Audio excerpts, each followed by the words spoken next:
The third big feature is this. We've had this feature in games so far, in games like first-person shooters and RTS games. Imagining having a full co-opable RPG game. I can't think of many RPGs that are full co-opable. I love RPGs, but I've always played them on my own. And having full dynamic co-oping within an RPG is what I'm going to show off here. So Josh here, Josh works for MGS. He's a specialist. He's helping us refine and tune our combat mechanics, and he's going to come in as my co-op buddy. Now, when we decided and sat down and thought about co-oping, we really wanted to give you a different flavour of co-oping than you'd ever had before. So these are the things that went through our minds. Firstly, dynamic. The idea of being able to come into my world at any point in time, not having to go back to the front end screen or launch the game all over again. That instantaneous. Here's the controller, you're in. That's the first big feature. The second big feature of co-oping is that if you're coming into my world and you're playing Fable 2, you should carry on earning experience and gold in my world.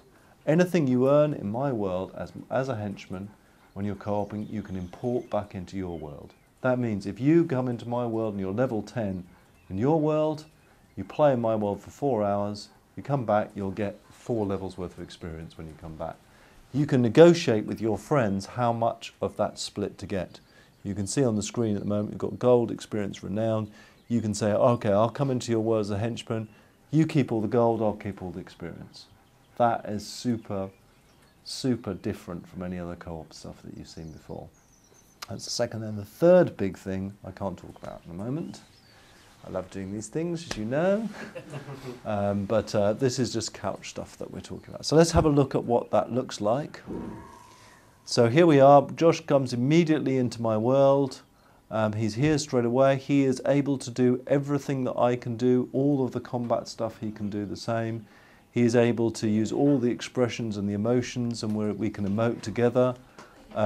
We can do this in the middle of a town. We can chat up girls together. I can show him my world. And remember, my world is going to be very different to his world because it's each person's world is going to be very unique. So, the other thing you'll notice is that I am actually a woman. That's not for camera, that's not a confession. I chose to play a woman in Fable. This is another thing that we've decided in Fable 2 is to give you the choice at the start of the game to play as a man or a woman. Because I'm a woman, this has been a very strange experience for me.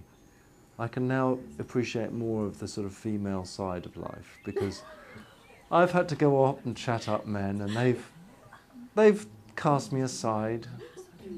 I've had to stand on the side waiting for someone to ask me to dance, and I haven't been. And eventually I found someone who took me out, and I asked them to marry me, and we got married, and we had unprotected sex, and we ended up with a son, and that meant I got pregnant. And it's been a cathartic experience for me. I can appreciate a bit more about being a woman because of playing this, but it does mean that I can now show my family to Josh, and so we're going to go back and meet my husband. I could, by the way, stop off at this shop and buy my husband a present, but I'm going to save all the money because I know that my husband needs that money. I am responsible. I'm the breadwinner of this family. If I don't bring whole gold home often and frequently, my family will starve. Now, unfortunately, or fortunately, Fable is all about freedom, and one of the freedoms of this game is the ability to go back home, and if your family is starving, to whip out an apple pie or a piece of meat or whatever and consume it all in front of your starving family, with them pleading for food. Now that may be something that revolts you, hopefully it is, or it may be something that you'd like to do. That freedom is completely up to you. Anyway, let's go and see it. The other thing that I'll just point out to you, you'll notice there's very, very few icons on screen. We've really redesigned the interface completely from the ground up. We want to give you complete freedom of choice.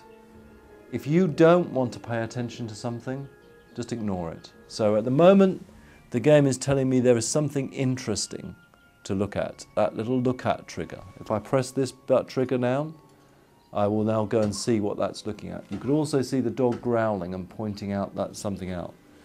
So we're very, very pleased where that interface is going.